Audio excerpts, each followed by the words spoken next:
자, 이번에 야당으로 가겠습니다. 역시 같은 국회 산자위 소속인데요. 이철규 국민의힘 의원 전화로 만나보겠습니다. 나와 계시죠? 네, 네, 안녕하세요. 이철규입니다. 네, 지금 정태우 의원과의 인터뷰 혹시 들으셨습니까, 의원님? 아니, 일부 들었습니다. 조금요. 네, 아무튼 한마디로 정리를 하면 이건 그 검찰의 무리한 정치 수사다 이렇게 성격 규정을 했는데 어떻게 평가하십니까?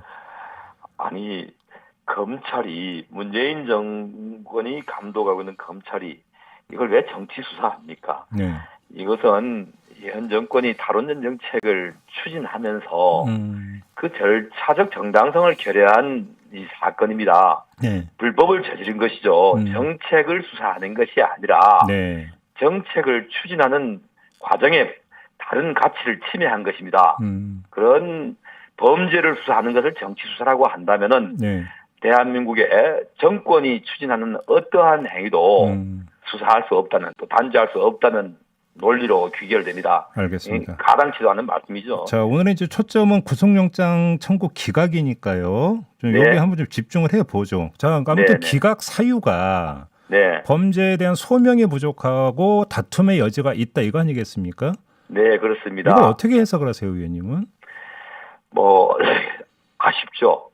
근데 이미 검찰의 다른 공범 공소장에서 네, 이미 범죄 혐의가 거의 구성이 됐다고 보입니다. 예, 아니, 장관이 이런 이 정책을 검토하는, 절차에서 검토하는 공직자를 불러놓고 너 죽을래?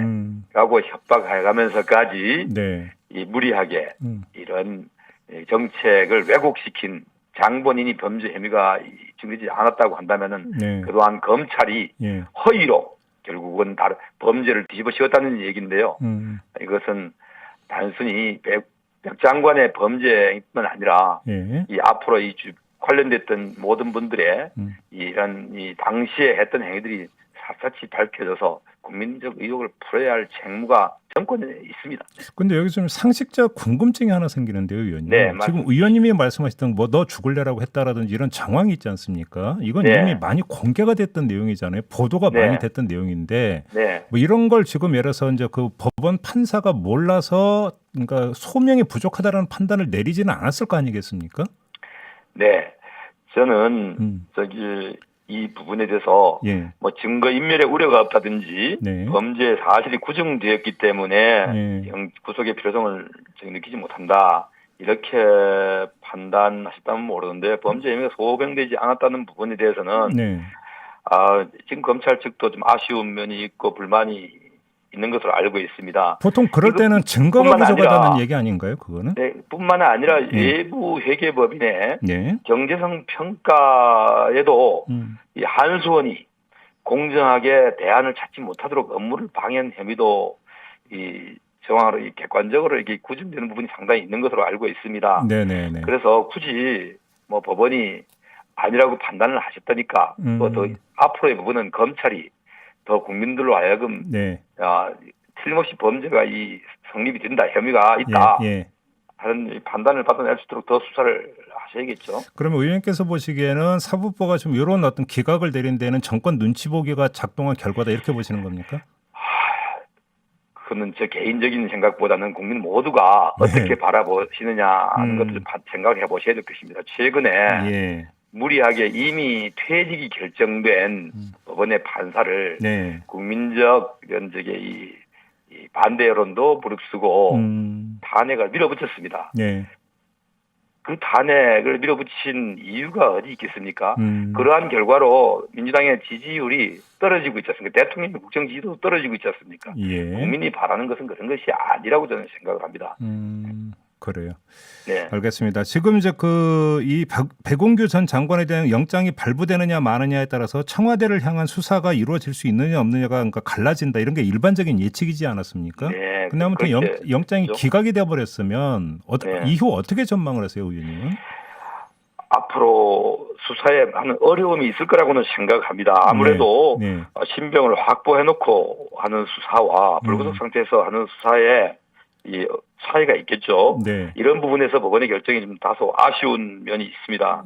이것은 분명 전 국민들이 관심을 집중하고 있는 사건이고요.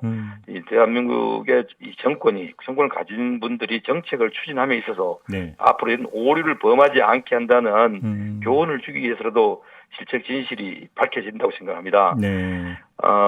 이번 수사는 과연 누가 불법을 저지르고 누가 이러한 월성 원전의 조기 폐쇄를 이끌었는지를 밝히는 것이 핵심 내용입니다. 네.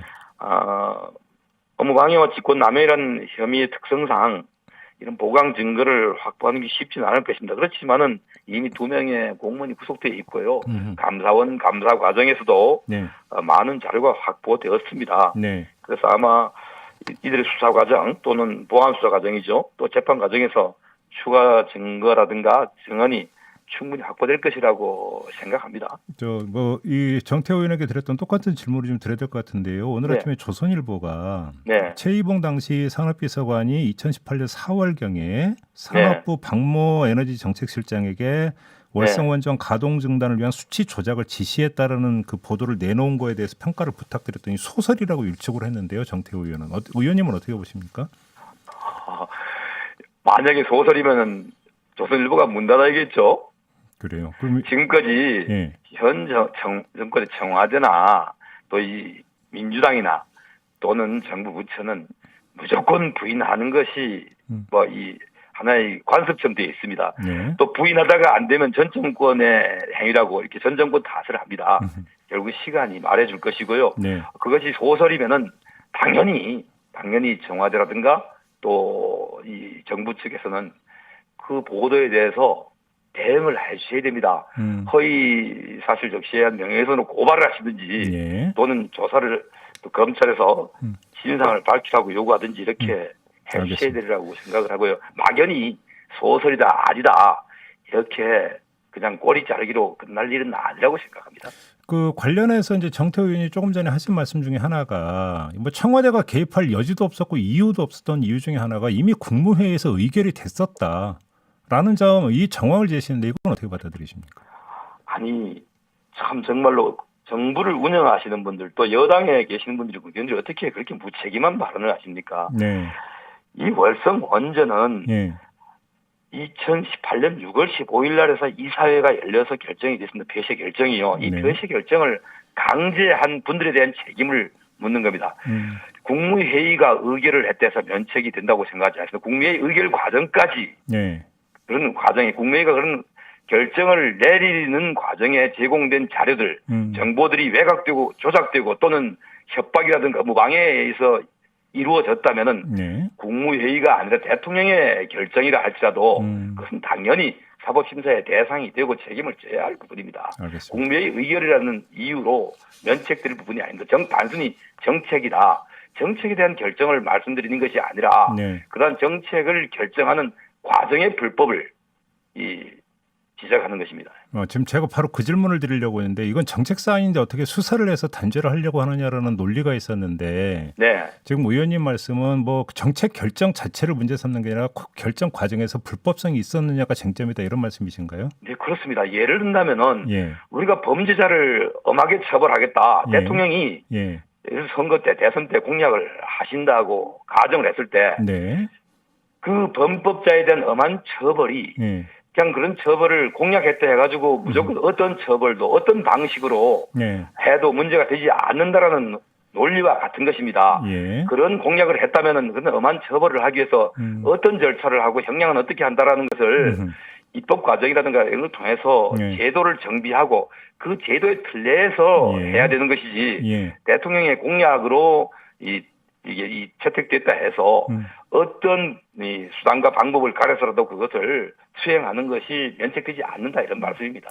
알겠습니다. 마지막으로 이 질문을 좀 드려야 될 것 같은데요. 이제 검찰이 그러니까 영장을 재청구를 할지 여부를 좀 기다려봐야 되는 문제고요. 근데 만약에 영장을 재청구를 하지 않고 그냥 뭐 불구속 상태에서 기소를 한다면 이전에 다른 사건의 통례적인 해석에 따르면 검찰 수사가 좀 막혔던 결과로 해석을 하는 경우가 많이 있지 않았습니까?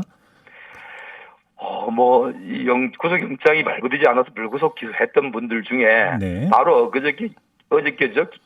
우리 김은경 환경부 장관. 결국은 영장이 기각되고 막혔었지 않습니까? 그래서 그렇지만은 그분 법정 구속이 됐습니다. 네네. 또 지난번에 김경수 경남지사도 아마 마찬가지 이 사례였죠. 이렇듯 검찰에서 꼭 구속 기소를 해야지 유죄가 되고 수사가 제대로 이루어진 것이고 불구속이 된다. 법원의 영장 심사 과정에서 불구속이 돼서 도저히 구속 기소가 불가능하다. 이렇게 한다 해서 무죄가 된다고 생각하지 않고 수사가 안 된다고 생각하지 않습니다. 네. 아직 끝나지 않았다 이런 말씀이신 거죠? 네. 정리라면? 네, 알겠습니다. 자, 말씀 여기까지 드릴게요. 고맙습니다, 의원님. 네, 좋은 하루 되십시오. 네, 국민의힘의 이철규 의원이었습니다.